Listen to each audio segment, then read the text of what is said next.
Todo el mundo está hablando de la MacBook Neo, y si te soy sincero, esto ya debería hacerte sospechar un poco, porque cuando algo se vuelve tan viral tan rápido, normalmente hay algo que no te están contando, y aquí pasa exactamente eso. Apple lanzó una laptop de $600, que parece demasiado buena para ser verdad, y después de analizarla bien, entender cómo funciona, y ver lo que pasa cuando realmente la usas, te das cuenta de que sí, hay truco. Y antes de seguir, te voy a decir algo rápido, pero importante. Si tú también quieres ganar un celular como los que ya han llevado varios suscriptores del canal, sí, gente real, entonces presta atención. Hola, muy buenas, soy el ganador del concurso.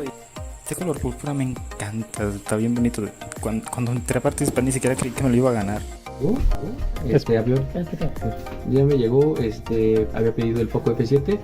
Le doy gracias al canal de Serbia por darme el dinero para poder comprarlo desde aquí, porque no se pudo desde su país.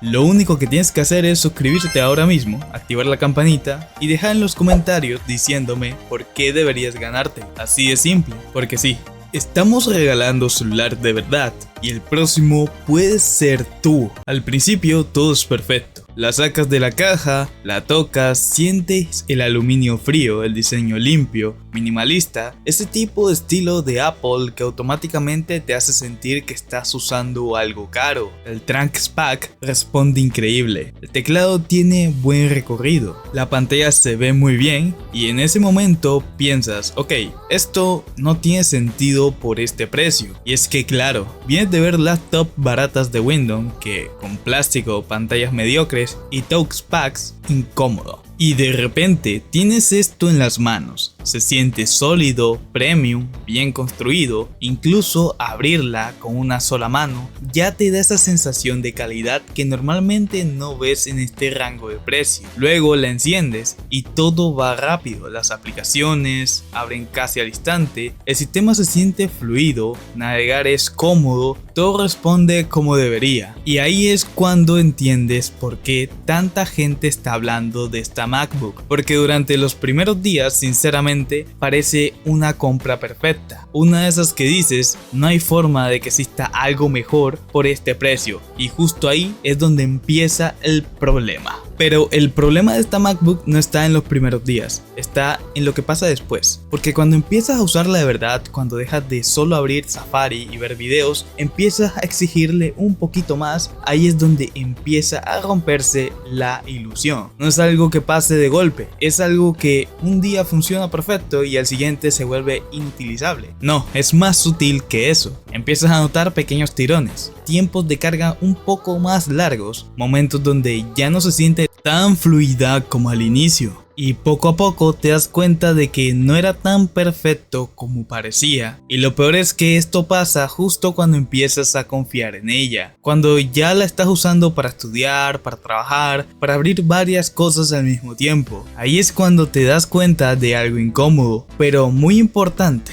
Esta no es una laptop para todo el mundo.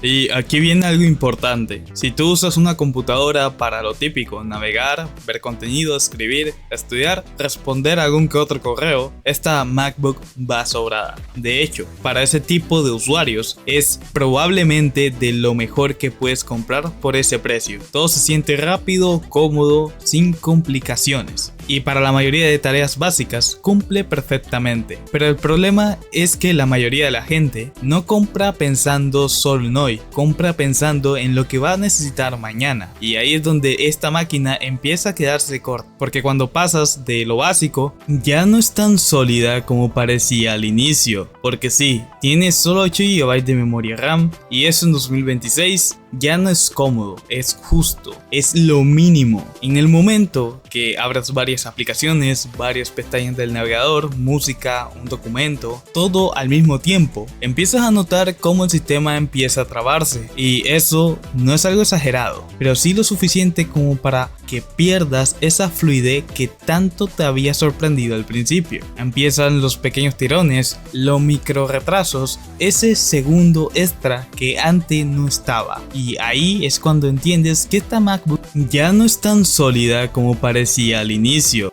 Y aquí es donde todo cambia, porque lo que casi nadie te explica bien es esto. Esta MacBook existe por una razón muy específica. Apple no la lanzó para competir, la hizo para entrar. No está diseñada para ser la mejor, está diseñada básicamente para ser la primera. Es una puerta de entrada al ecosistema. El producto que te hace probar Mac, acostumbrarte a Mac OS, al TarPack, la fluidez, y cuando ya estás dentro del ecosistema, es cuando empiezas a mirar algo mejor. Y ahí es donde entiendes la jugada completa, porque no es casualidad que tenga justo lo necesario para enamorarte, pero también las limitaciones exactas para que, tarde o temprano, sientas que necesitas subir de nivel. No es un error, es estrategia. Apple no quiere que te quedes aquí, quiere que empieces aquí, y cuando lo ves desde ese punto de vista, todo empieza a tener sentido. De hecho, hay algo todavía más interesante, y aquí es donde la historia se pone rara, porque ese precio tan bajo no es magia, no es que Apple de repente se volvió generosa, hay una razón detrás. Parte de eso viene que están utilizando hardware adaptado, incluso limitado, para poder llegar a esos $599. No es un chip pensado desde cero para esta laptop, es un componente ajustado para encajar en este producto. Y eso, aunque funcione bien, tiene un límite, porque esto no es algo que puedan escalar indefinidamente. No pueden fabricar millones y millones manteniendo exactamente esa misma lógica de costo. Y ahí es donde empieza la incertidumbre. Por eso es que se está hablando demasiado de que este modelo podría cambiar, subir de precio o incluso desaparecer tal y como lo conocemos ahora. Y si eso pasa, deja de ser una ganga que todo el mundo está recomendando.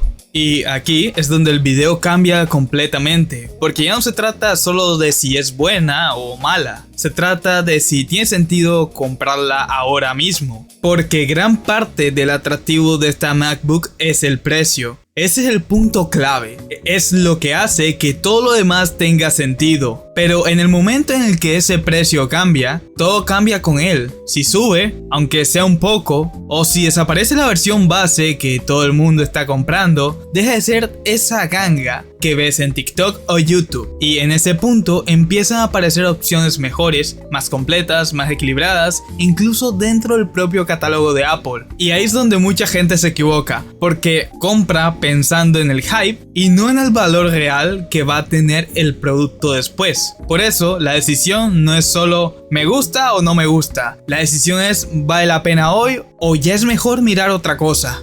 Entonces la pregunta real no ¿es buena la MacBook Neo? La pregunta ¿es buena para ti? Porque aquí no hay una respuesta única, todo depende de cómo la vayas a usar. Si tú quieres algo bonito, fluido, silencioso, que funcione bien para estudiar, trabajar tranquilo, consumir contenido sin complicarte la vida, entonces sí, es una compra muy inteligente, incluso diría que difícil de superar por ese precio. Pero si estás pensando en algo más serio, edición de video, programas exigentes, multitarea pesada o simplemente quieres un equipo que te dure varios años, sin sentir que se quede corto en el medio plazo, entonces probablemente te estás equivocando de producto, porque esta MacBook no está hecha para eso, está hecha para cumplir, no para sobrar. Y ahí es donde mucha gente se confunde.